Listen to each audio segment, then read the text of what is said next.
Hello everyone, आशा करता हूँ आप सभी अपनी लाइफ में कुछ अच्छा कुछ बेहतरीन कर रहे होंगे। आज के हमारे वीडियो का टॉपिक है मैकेनिकल इंजीनियरिंग के इंटरव्यू में पूछे जाने वाले क्वेश्चंस। वो क्वेश्चन जो मुझसे मेरे इंटरव्यू में पूछे गए थे। And I don't want to cover all question in a single video. I want to keep this video short. तो स्टार्ट करते हैं। तो मुझसे इंटरव्यू में पूछे गए पहले क्वेश्चन की तरफ चलते हैं, जो था मैकेनिकल प्रॉपर्टीज ऑफ मटीरियल। क्या होता है मैकेनिकल प्रॉपर्टी?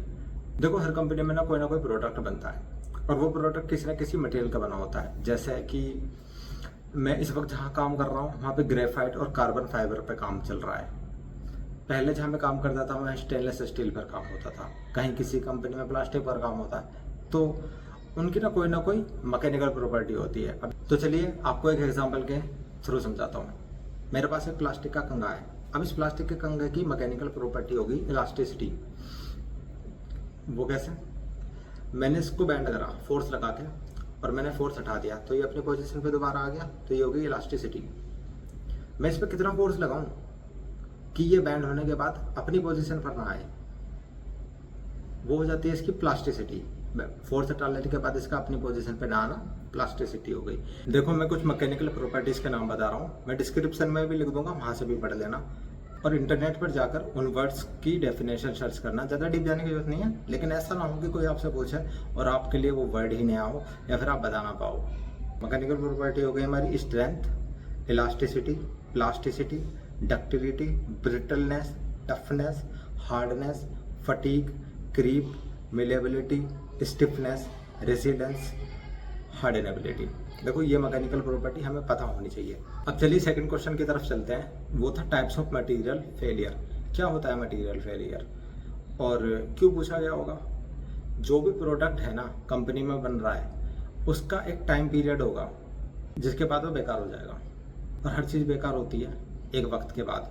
तो हमें पता तो होना चाहिए कि कोई चीज़ कैसे ख़राब हो रही है, कैसे ख़राब हो सकती है, उसको इम्प्रूव कैसे करा जाए कि वो ख़राब ना हो। बस यही पर्पस है। और इसी वजह से वो मटेरियल फेलियर के बारे में पूछ लेते हैं। जैसे कि जो लोहे के आपने मटेरियल देखे होंगे ना, उनमें जंग लग जाता है, कोरोजन लग जाता है। वो कोरोजन एक टाइप का मटेरियल फेलियर है। तो मैं कुछ नाम बता रहा हूँ, इनको सर्च करो, छोटी छोटी डेफिनेशन पढ़ो।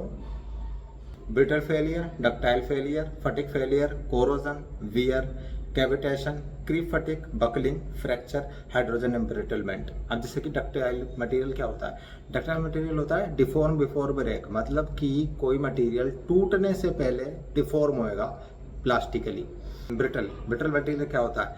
ब्रेक वेरी सडनली, वो टूट जाते हैं सीधा, वो कोई प्लास्टिक डिफॉर्म नहीं होते हैं। अब थर्ड क्वेश्चन की तरफ चलते हैं, जो मुझसे पूछा गया था। वो है हीट ट्रीटमेंट प्रोसेस। क्या होता है हीट ट्रीटमेंट प्रोसेस और क्यों करे जाते हैं, ये आपको पता होना चाहिए।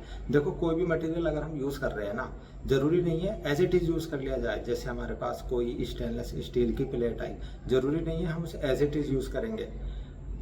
वो हमें हाथों से तो पता नहीं चलेगा ना कि दबा के सॉफ्ट है या नहीं है, लेकिन हमें हो सकता है हार्ड बनाना उसे।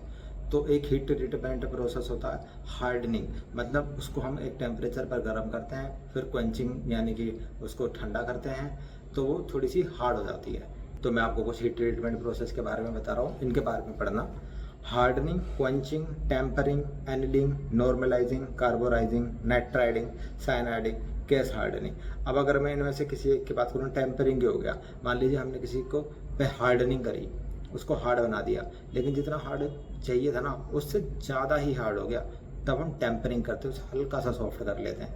या फिर अगर मैं केस हार्डनिंग की बात करता हूँ, तो हार्डनिंग में क्या करा जाता है कि पूरे मटेरियल को अंदर से लेके बाहर तक एक जैसा हार्ड कर दिया जाता है। लेकिन केस हार्डनिंग में सिर्फ मटेरियल की सतह को, जैसे कि मान लीजिए पेन स्टील का होता, ये तो प्लास्टिक है, स्टील का होता, तो मुझे अंदर से बिल्कुल जो इसका कोर होगा ना वो तो सॉफ्ट चाहिए, लेकिन बाहर बाहर की जो परत है ना वो मुझे हार्ड चाहिए। तो उसे कैसे हार्डनिंग, सरफेस हार्डनिंग कह दिया।